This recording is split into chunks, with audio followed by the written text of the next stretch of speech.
Good morning everyone. Welcome to the DK classes.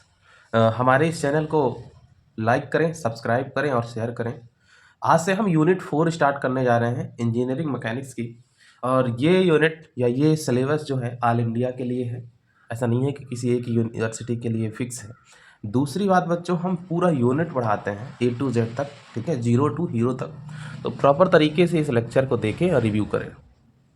आज का हमारा टॉपिक है, ठीक है, जो यूनिट का नाम है centroid and centre of gravity. तो what is difference between centroid and centre of gravity. तो जो आप सबसे पहले समझ सकते हो हम उसी से स्टार्ट करते हैं। तो सबसे पहले हेडिंग डालते हैं centre of gravity. Centre of gravity, इसको हम हिंदी में बोलते हैं गुरुत्व केंद्र। क्या बोलते हैं? गुरुत्व केंद्र। अब अगर हम बात करें सेंटर ऑफ ग्रेविटी क्या होती है, तो देखिए दुनिया में कोई भी मास, दुनिया का कोई भी मास जो है, या फिर ये बोले दुनिया का कोई भी पिंड, कोई भी ऑब्जेक्ट, ठीक है, जैसे ये कोई ऑब्जेक्ट है, तो दुनिया का हर ऑब्जेक्ट बच्चों छोटे छोटे कणों से मिलके बना हुआ है। ठीक है, छोटे छोटे कणों से मिलके बना हुआ है। ठीक है, इस तरीके से छोटे छोटे इनफाइनाइट पार्टिकल्स से मिलके बना हुआ है। ठीक है, और पृथ्वी क्या करती है? पिंड के प्रत्येक कण को अपनी ओर आकर्षित करती है। अर्थ क्या करता है? इसके हर मॉलिक्यूल को अपनी ओर आकर्षित करता है, नीचे की ओर आकर्षित करता है।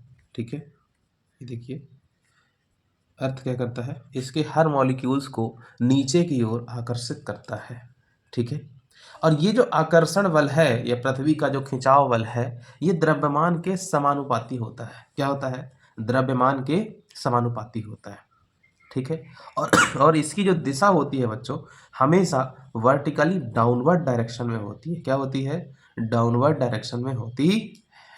तो ऐसा बिंदु जिनमें इन सारे, जैसे अभी आपने पहली यूनिट जब पढ़ी थी तो उसमें परिणामी बल गिने थे। परिणामी बल क्या होता था कि जब 4-6 फोर्सेस लगे होते थे तो उनका एक रिजल्टेंट फोर्स बनता था। उसी तरीके से देखो, यहाँ बहुत सारे इनफाइनाइट फोर्सेस लगे हुए हैं और सारे के सारे फोर्सेस डाउनवर्ड डायरेक्शन में लगे हैं।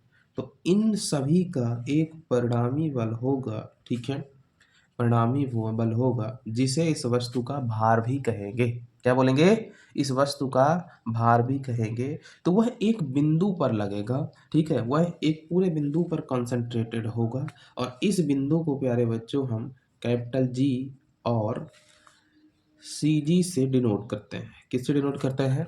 कैपिटल जी से या फिर सी जी से डिनोट करते हैं। बात समझ में आ गई आपको? तो गुरुत्व केंद्र की अगर हम परिभाषा बताएं तो गुरुत्व केंद्र में आपको समझना होगा कि वह केंद्र जिस पे किसी भी पिंड के प्रत्येक कण का द्रव्यमान क्या होता है? कंसंट्रेटेड होता है, केंद्रित होता है, गुरुत्व केंद्र कहलाता है। ठीक है, मैं इसकी डेफिनेशन भी लिख देता हूं आपके लिए, एग्जाम के लिए अच्छी रहेगी। तो देखो बच्चों, किसी पिंड का वह बिंदु जिस पर पिंड का संपूर्ण भार लगता है, अर्थात जिसमें पिंड का भार या दृढ़ता पूर्वक संबद्ध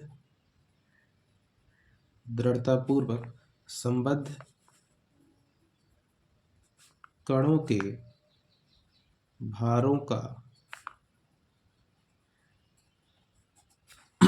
परिणामी बल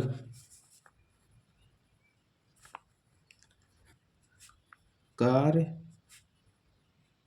करता हुआ माना जाता है। ठीक है, उसी को क्या कहते हैं? गुरुत्व केंद्र कहते हैं। ठीक है, दूसरी बात यह है कि इसे हम किससे प्रदर्शित करते हैं? इसे जी या सी जी से दर्शाते हैं। दूसरी बात, किसी भी पिंड का गुरुत्व केंद्र केवल एक ही होगा। ऐसा नहीं है कि गुरुत्व केंद्र बदल जाए। हाँ, गुरुत्व केंद्र कब बदलेगा? जब वस्तु बदलेगी, जब वस्तु ब्रेक होकर 2 टुकड़ों में टूट जाएगी, तब गुरुत्व केंद्र भी बदल जाएगा। तो ये हो गई सेंटर ऑफ ग्रेविटी या फिर गुरुत्व केंद्र। दूसरा होता है बच्चों सेंट्रॉइड। क्या होता है? सेंट्रॉइड या फिर इसको केंद्रक बोलते हैं। तो अंतर ये है कि जो समतल आकृतियां रहती हैं उनका होता है केंद्रक। सर समतल आकृतियां क्या होती हैं? समतल आकृतियां मतलब जिनमें मास नहीं होता है। क्या नहीं होता? द्रव्यमान होता ही नहीं। जैसे कि अब जैसे इस कागज में मैं एक चतुर्भुज बना दूं, या कोई डायग्राम बना दूं, ठीक है, जैसे आयत बना दूं, चतुर्भुज बना दूं, त्रिभुज, वृत्त, कोई लाइन। केंद्रक की बात करें, ठीक है, तो ये समतल आकृतियों का होता है।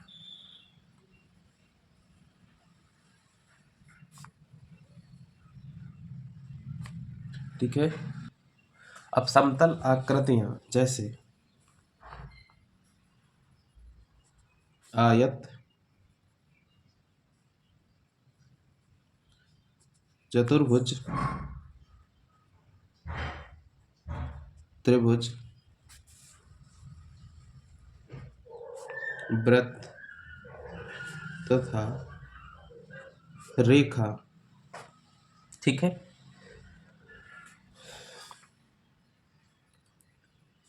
आदि में केवल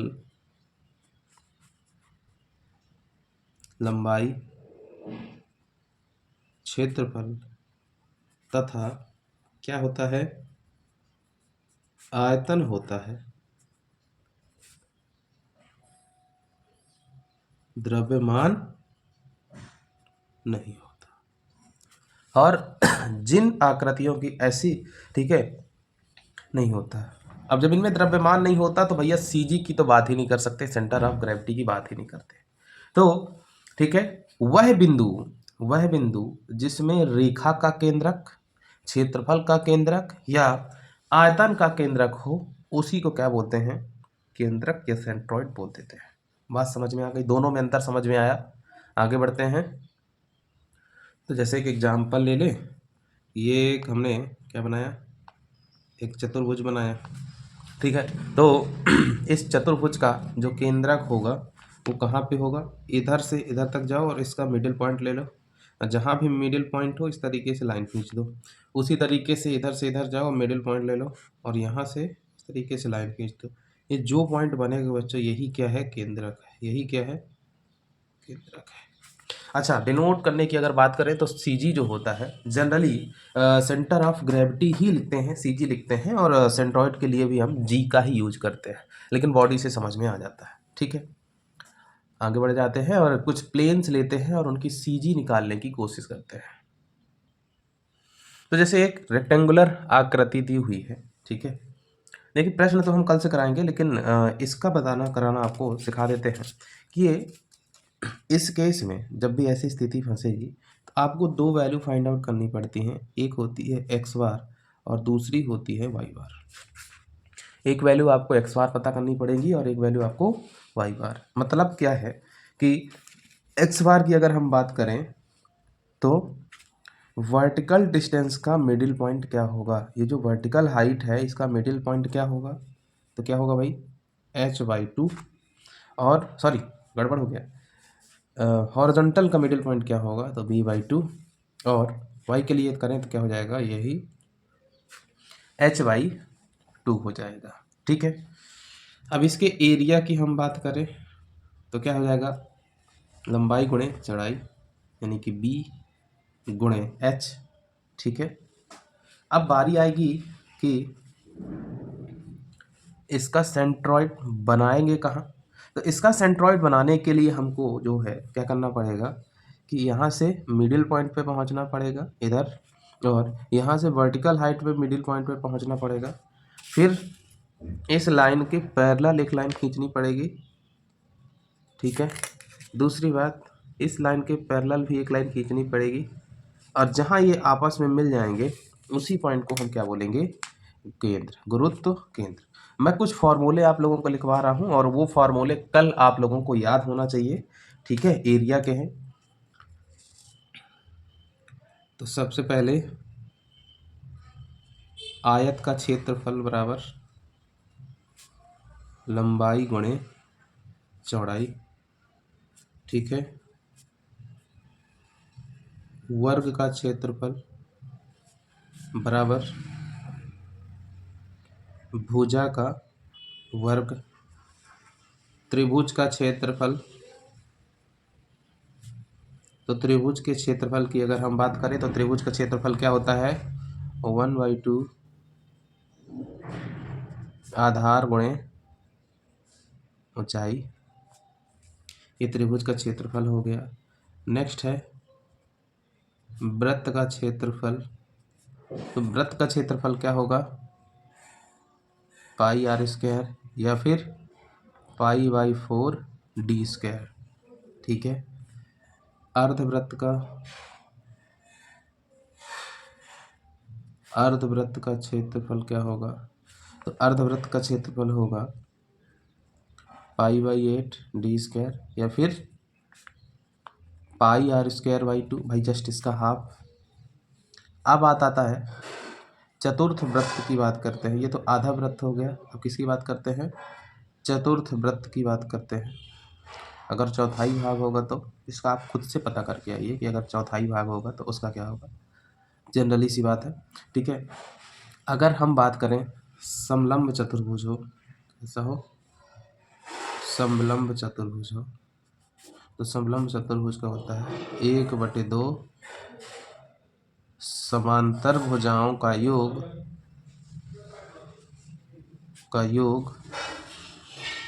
गुणे ऊंचाई, ठीक है। तो कल तक आप लोगों को ये सारे फॉर्मूले याद कर लेने हैं और कल से हम इसके प्रश्न उत्तर चालू करेंगे और जिस स्तर के प्रश्न आपकी परीक्षा में पूछे जाते हैं वो सारे हम करवाएंगे, ठीक है। तब तक के लिए नमस्कार बच्चों, लाइक करो, सब्सक्राइब करो एंड शेयर करो। Thank you.